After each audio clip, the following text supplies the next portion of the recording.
క్రీస్తును పోలి జీవించిన వారికి, క్రమానుసారమైన జీవితం కొనసాగించిన వారికి, పరిశుద్ధాత్మలో నడిచిన వారికి ఆ రెండవ మరణం అనేది లేదు. ఇది నిజం, ఇది వాస్తవం. ఆ రెండవ మరణం నుంచి మనల్ని తప్పించేవారు ఎవరయ్యా అని వెడిగితే సమాధానం ఇచ్చే దేవుడు నజరేయుడైనా యేసు క్రీస్తు.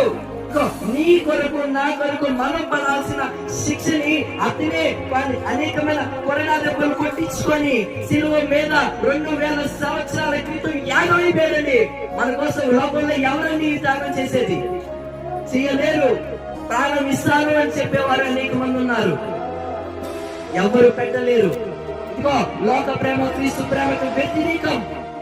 ఆకాశానికి భూమికి ఉన్నంత వ్యత్యాసం ఉంది ప్రభు ప్రేమకి, మనుషుల ప్రేమకి. ఇదిగో ఇవాళ నేను ప్రకటిస్తున్న దేవుడు సజీవుడు. ఇదిగో సమాధిలో అనేక మంది యాగమైపోయారు కానీ ఇంకా సమాధిలోనే ఉన్నారు. కానీ నా ప్రభు తిరిగి సజీవుడై లేచాడండి. సజీవుడై మరలా తిరిగి లేచాడు. ఎవరికి ఉంది?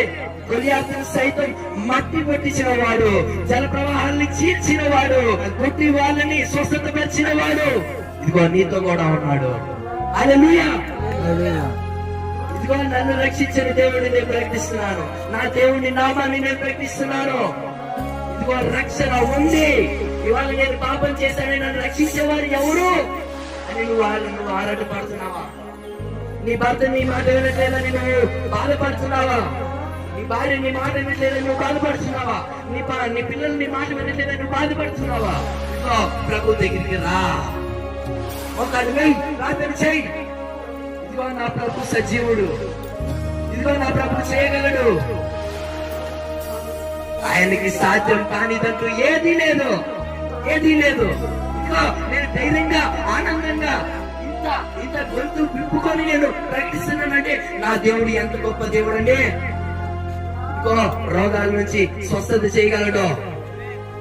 ఇవాళ నువ్వు నాకు ఈ పరిస్థితి ఎందుకు వచ్చింది అని నువ్వు బాధపడుతున్నావేమో.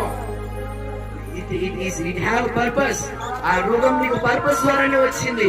ఇదిగో నువ్వు ప్రభు దగ్గరికి వెళ్తే నీకున్న సమస్యలన్నీ పోతాయి. ఇదిగో నేను చెప్తున్నా, అలా గొప్ప దేవుడు కాదు నా దేవుడు. ఇదిగో నా దేవుడు గొప్ప దేవుడు, మహోన్నతుడు, సర్వాధికారి, సర్వలోక సృష్టికర్త.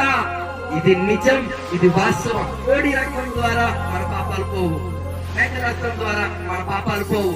రక్షణ అనేది ఒక పరిశుద్ధ రక్తము ద్వారా మాత్రమే జరిగింది. ఒక పాపిని రక్షించాలంటే ఇంకో పాపి రాలేడు. ఒక పాపిని రక్షించాలంటే హృదయ శుద్ధి కలిగిన వాడు, పరిశుద్ధ రక్తం కలిగిన ఆ రక్తం కావాలి.